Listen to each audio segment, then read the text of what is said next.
Welcome, I'm Dani Walker, and in today's episode, I'll share about my favorite performances from Miss Universe Cambodia 2022. Stick around till the end though, because I'm gonna share about my ideas for what she can do to best prepare for Miss Universe. And remember, if you're prepping for a pageant, check out my free pageant prep course below. And if you like episodes like this, I hope you'll consider subscribing and hitting that notifications bell because it really helps me out. First thing is first, the opening production. I didn't see a dance in the video that I clicked on YouTube, so there may have been an opening production number I didn't know about. If so, you can let me know in the comments.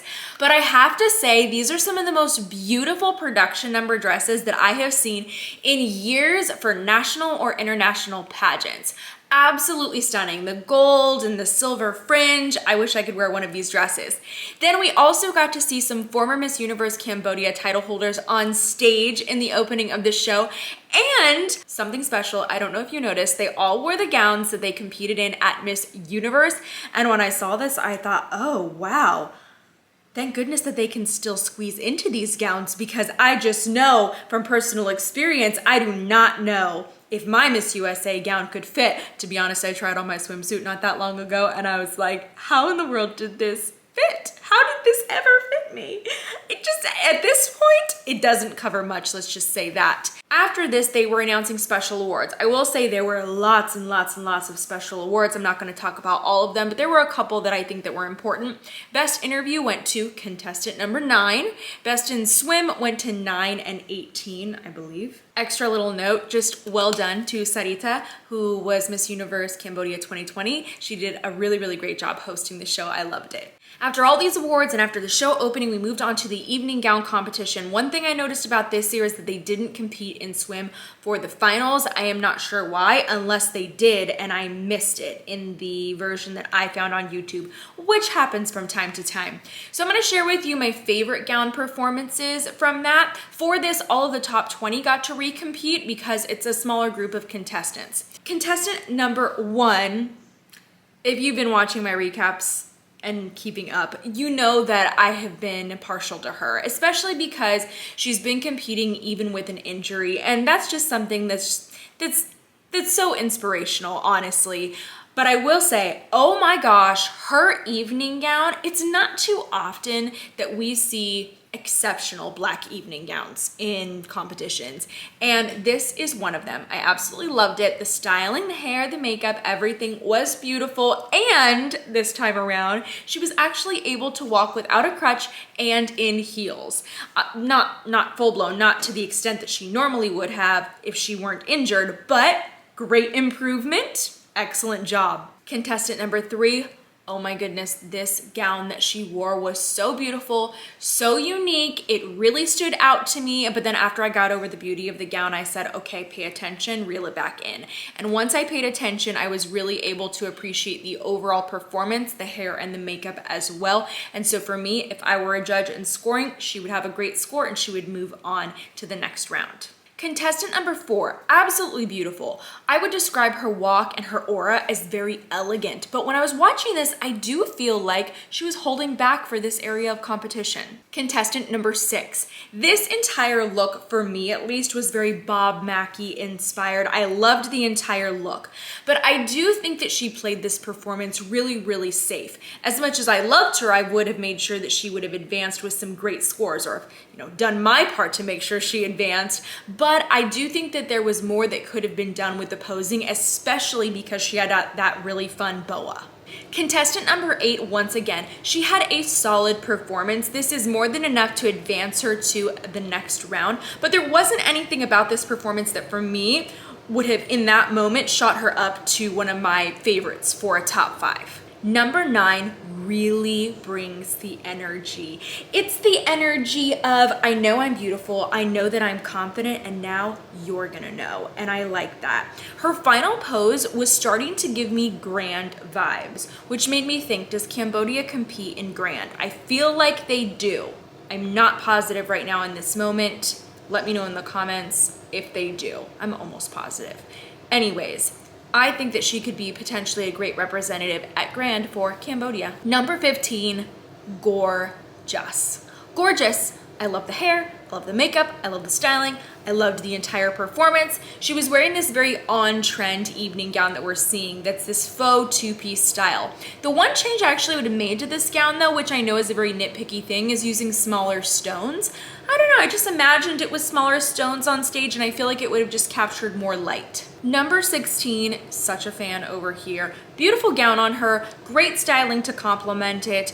I am gonna be a little nitpicky again and just say I wish she would have adjusted the foot positioning for her final poses. I know that's such a small thing, but it is something that I notice. And also I think she could have slowed down a little bit more for this walk. Contestant number 18, let me tell you, I was shocked by this final styling. This is not what I expected for the finale. I actually much preferred her preliminary look and would have just repeated that and gone with that. But it seems that everybody here is just pulling out all the stops and they're wearing 5 different gowns during this competition, which I don't know honestly how you're all doing it.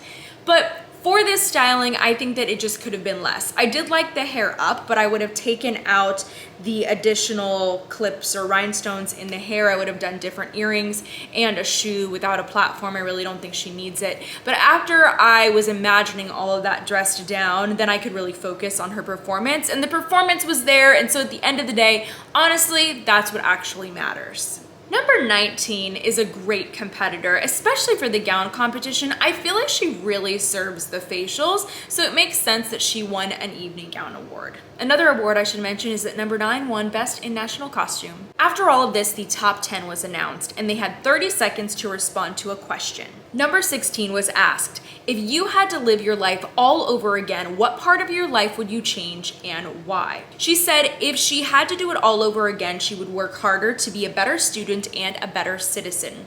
She says, I'm good now, but I am still limited. I have more to do to improve myself to be the one that other countries need. There was a translator on stage for this, so please excuse me because I do feel like some things are being lost in translation with these answers. But if you have any clarifications for these, you can always leave that in the comments below. I'm sure everybody would appreciate to read those. Number 9 was asked if a tourist would come and visit Cambodia, and as a future tourism ambassador of the country, how would you show your hospitality to our visitors? And she said to welcome a tourist to Cambodia after a long trip, I would first take them to the spa for a massage to relax. And I was like, yes, tell me more. I'm all about this.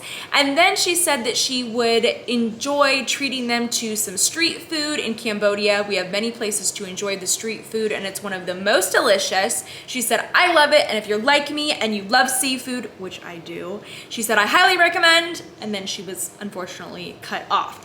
Now, I think that if she hadn't presented this in such a confident way, and if the rest of her performances were not so strong, that this could have been a make or break moment for her, that she might not have advanced into that top 5. Contestant number 17 was asked, what can be your greatest contribution to the community?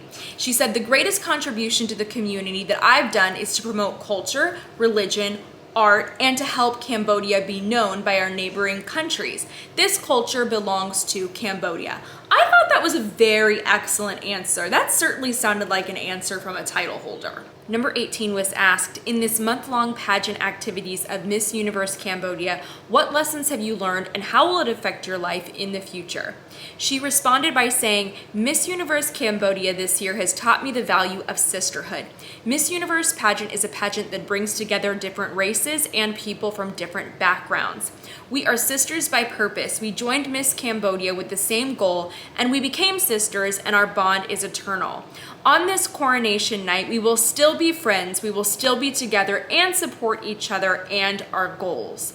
I'll also mention that she did share her answer in English, and it was excellent. She's not going to need a translator at Miss Universe. This answer was very well prepared. It sounded like there was definitely practice that went into her preparation, and I felt like it was such a great answer for a title holder. It was strong messaging, very, very confident. Number 6 was asked, what unique culture and tradition in our country would you like to preserve, and how will you promote Cambodia to the world? And she said, Cambodia is a big country, and then there's something that I missed in the translation. She said to welcome culture with respect, and I will promote culture with the big platform Miss Universe Cambodia to the world. Cambodia, we welcome everyone no matter where they're from with love, kindness, and respect, and from a big heart. I personally think that she should have used a translator for this. The answer itself, looking back at it, not bad, but I just felt like she looked like she would have been a lot more comfortable using the translator, because as she was answering this, she looked visibly distressed. She did not look like she felt confident about her answer. Number 8 was asked, as a beauty queen, how will you envision a prosperous nation and what can you do to contribute for progress of our country? And she said, as a Miss Universe Cambodia, I would like to stop fake news on social media because it has consequences on society, and I would like to promote historical tourism areas after COVID-19 in order to get income for our country. I think that was such a great answer. I think that she just could have adjusted her facials and that would have changed the delivery and how it's received. Number 1, how do you see yourself 10 years from now and how would you define success? In the next 10 years, I see myself as someone who represents Cambodia and makes my country proud. And by doing that, that's why I'm here today, because no one believed in me to help our country to become even better. And by doing that, I will focus on education and underprivileged children. And I am here today to make my nation proud nationally and internationally. She repeated herself a little bit when she talked about making the nation proud. And I think that overall she had some good messaging, but what could have prevented her from moving on was just her overall performance in the pageant, because once it got down to the top 10, it was a little tricky. Number 4, as a millennial, what is your stance regarding gender equality and women empowerment? She said, females look weak, but we are not actually weak. We can have enough leadership to lead a country. I would like to advocate for women being leaders in governmental enterprise. I think that she did a really great job sharing a message, sharing a positive message. But if I look back at it, I don't feel like she really addressed gender equality and women empowerment directly. Number 19, what unique character of Khmer women have you learned from your mother that you practice to this day, and how will you teach it to your children? The characteristic I've learned from my mother is not special. My appearance is weak, but I am not weak. I am, and then there was something I missed in the translation. She said, I am something more than some men.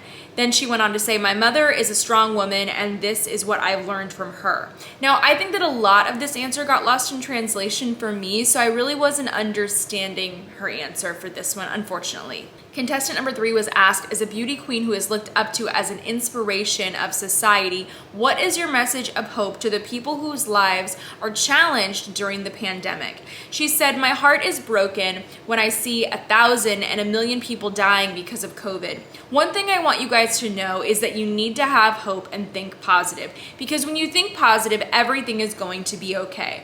We are in this together, we are strong, we can make it together. Be positive and inspiring. I thought that the overall messaging and the way that she answered it, it was sounding pretty good, but it was getting a little bit repetitive in terms of this message about hope and prosperity.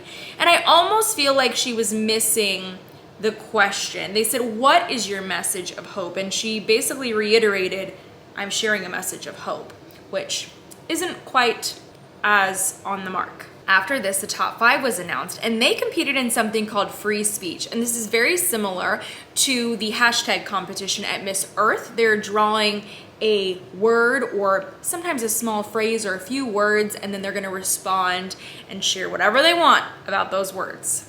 Number 18 was the first to be called into the top 5, and I have to say I love the styling change. Oh my goodness. This look is what I would love to have seen for when she competed in gown. Moving on though. Her words were beyond beautiful, and she said, Miss Universe is beyond beautiful, beauty that is immeasurable. On this stage, Miss Universe Cambodia promotes our country, elevates it for the international stage to see that Cambodia can do it. We have much more than just, and I believe she was talking about a temple that's in Cambodia, if I heard that correctly, but I'm not positive. If you know, you can share that part of the answer. But she said, we have more than that. We have culture and our people are beautiful as well. So once again, very confident, strong answer. Number 9, though, really impressed me with her response. Her word was passionate, and she said, "When I was 10, I watched a show on television. It was one of the biggest international pageants on TV, but I didn't see anyone from Cambodia. At that moment, I said, I will be there. I don't know how, I don't know when, but I will be there. My parents taught me to take education seriously, so here I am advocating for female education. All of you can follow your dreams. You can be a fighter like I can." Oh my gosh, this answer. I was so impressed by this answer that I forgot that she did not mention the word passionate once. But I still think that the stuff that she shared related to being a passionate person. She found something that she was interested in, she set that goal, and she worked towards it. And you have to have passion to do that and to succeed at it. To even get to the level of Miss Universe Cambodia takes dedication. So I love this answer. I also really liked how she worked in her advocacy in a way that felt very natural and very sincere. Number 8's word was empower, and I missed some of what she was saying, although it was in English. Some of it was unclear to me. But she said, "I used to have empower as my own because I am proud," and then there was a word I missed. She said, "of Cambodia. But I believe in myself that I can encourage young women with all the success I have, and I believe I will bring the crown to Miss Universe Cambodia 2022. Number 17's word was charity. She said, "Charity is not providing something to people. When you have a charitable heart, you can do it anywhere. With a warm heart, that's called charity." I think it was a very short answer, and it was such a contrast from her top 10 answer, and I think that's what resulted in her placement. Number 4's word was gratitude, and she, by the way, wore a beautiful gold gown. I love this gown change. She was just ready to go. And she said, "Gratitude is what people should have. I would like to say thank you to our Grand Minister for caring for people in the country. I got the vaccine to protect myself from COVID-19. People also get the vaccine in order to prevent the crisis and to enjoy peace." Now, after this, they all got a final look, and there was another gown change. Where are all of these coming from? Somebody has to tell me that they must be sponsored, because I don't know what I would do if I competed at a pageant and they said, "By the way, you're going to need 5 evening gowns." I would take my gown budget and divide it by 5, and that's practically nothing in the US. Doesn't buy you much, I'll tell you that. Now we had our final look, and after that they announced the placements. 4th runner-up was number 17. 3rd runner-up was number 8. 2nd runner-up was number 4. 1st runner-up and our queen, it was tight, it was tough. 1st runner-up was number 9, and the new queen of Cambodia, she is contestant number 18. Now, it was really, really tough. I felt like what could have potentially put number 9 over the top is her final answer. It was great, it was powerful, it was inspiring. But number 18 also did very, very well. And I would say she edged out number 9 in terms of overall stage performance. And so that's what I think happened here. But I also think that number 18 is very, very deserving. I'm very excited to see her compete at Miss Universe.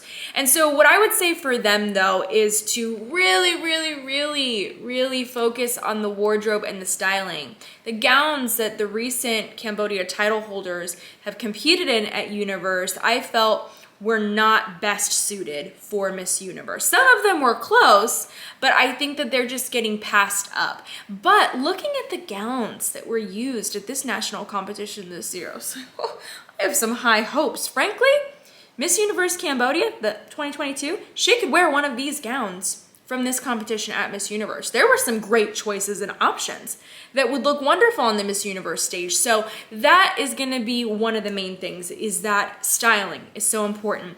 The other thing is that Universe is very competitive. She's really gonna have to continue her walking practice. Her on-stage performances are wonderful. I've loved them, they stand out. I think that there's so much potential there. She has a great foundation, but she can't let up before Miss Universe because everybody's bringing their A game. Now, the last part of this, because she does speak English, fortunately for her, it sounds like she's not gonna have to worry too much about that. But the questions at Miss Universe are gonna be at a different level. And we're not just talking about issues within your own country, you're really talking about global issues and current events. And she's gonna have to be able to speak confidently about those in English. And sometimes I feel like the questions that are asked at these big international pageants, that they actually are more reflective of what's going on in the host country, which would be the US, because the owners of Universe are from the US. So I feel like that's an additional challenge to international contestants, is not only to think about what's going on around the world, but I would also focus on what are the hot topics in the US. Because the Universe organization is set in the US, we tend to see these onstage questions at Miss Universe about issues that are more so hot topics in the US and maybe not so much internationally.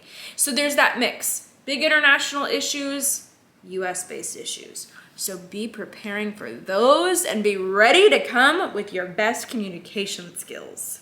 Those were my overall thoughts from this year's competition. I'm very, very impressed with the direction that this organization is going in. Very excited for the new title holder. I can't wait to follow her journey. If you love episodes like this and you really want to see more of my recaps for Cambodia, you can check out these other recent episodes. Or if you really want to stay up to date with all my Miss Universe content, check out the Miss Universe playlist that I created. And that's going to have all your most up-to-date episodes for that. But thank you for watching this episode and for supporting the channel. I hope that you hit that subscribe and that notifications button. And if you want to support the channel in other ways, you can visit the merch store or you can click that super thanks button. And of course, always a huge help is just sharing the channel with friends. So thank you so much for doing that and for your continued support. And I can't wait to bring you lots more episodes.